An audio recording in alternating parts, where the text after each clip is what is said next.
Welcome to Chapter 13.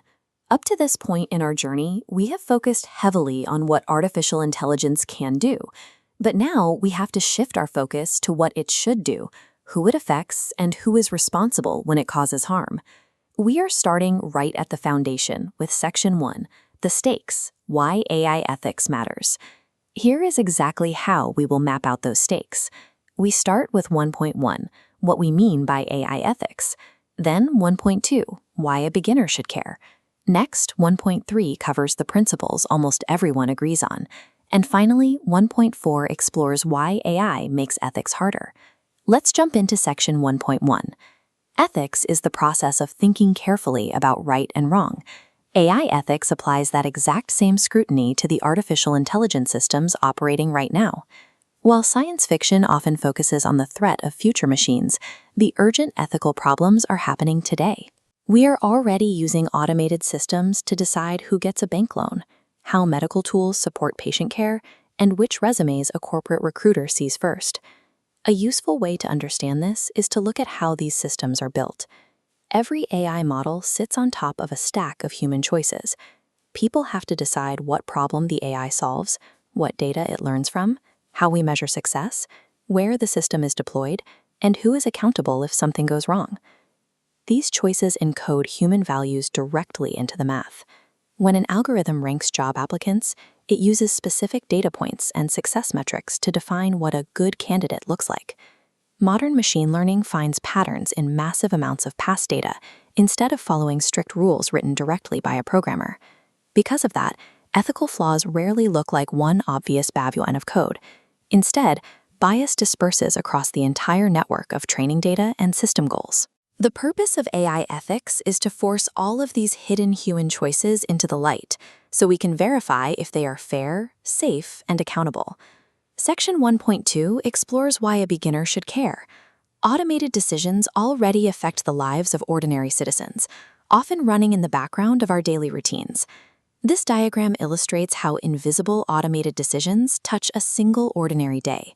From the moment you wake up, algorithms are curating the news in your feed, checking your credit card purchases for fraud, dynamically adjusting the prices of your rideshares, and moderating the content you post online. As the day goes on, the outcomes carry more weight.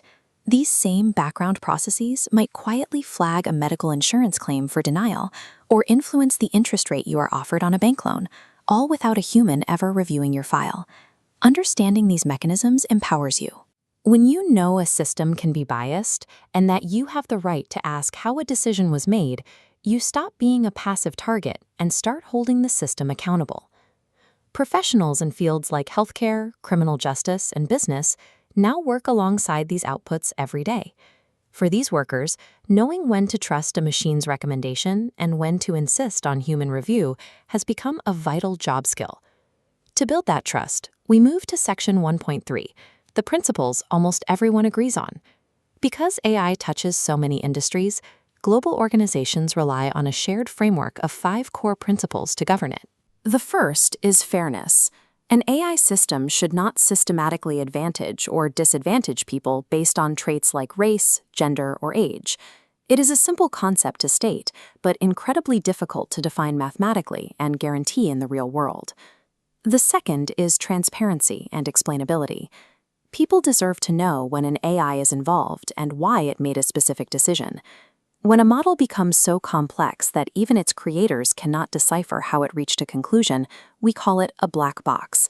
That lack of clarity is a major ethical problem. Third is accountability. If an automated system causes harm, a specific person or organization must be answerable for it. The computer decided is never an acceptable excuse. Fourth is privacy. Because these systems run on vast amounts of personal data, organizations must collect only what is strictly necessary, be entirely honest about how they use it, and protect it rigorously. And fifth is safety and human oversight. Systems must be tested to reduce harm. For high-stakes decisions, keeping a human meaningfully in the loop, with the power to review, override, or stop the system, remains our strongest safeguard. This table consolidates those 5 principles, pairing each directly with the question it asks. We will use this exact framework as a map to dig deeper into fairness, transparency, accountability, privacy, and safety throughout the rest of this chapter. Finally, we need to look at Section 1.4, Why AI Makes Ethics Harder. Unfair decisions certainly existed long before artificial intelligence, but the technology acts as a massive accelerant to those old problems. The first two forces driving this are scale and speed. A biased human can only harm the people they personally interact with. A biased AI model can apply a single flawed assumption to millions of people instantly, in milliseconds, before anyone even realizes an error has occurred. The next two forces are opacity and diffused responsibility. When powerful models are difficult to interpret, it becomes nearly impossible to trace an error to its source. And because AI systems pass through so many corporate hands, from data collectors to model builders to the end users, assigning legal fault becomes a game of pointing arrows at someone else. This brings us to a critical warning about what goes on behind the algorithm. There is a widespread assumption that computers are inherently neutral because they just do math. That is a trap. Machine learning models learn from past human decisions and outcomes. If that historical data contains unfairness, the model will flawlessly replicate it. The math might be precise, but it is precise about a world that wasn't fair to begin with. Because AI uniquely scales, speeds up, obscures, and diffuses human error, we cannot treat ethical oversight as an afterthought. It has to be built into the architecture from day one. And with that, we have completed our initial map of the stakes. You now have the foundational vocabulary required to analyze these systems: fairness, explainability, accountability, and human oversight. These ethical concepts provide the framework we need to tackle the investigations into bias, privacy, and regulation that follow.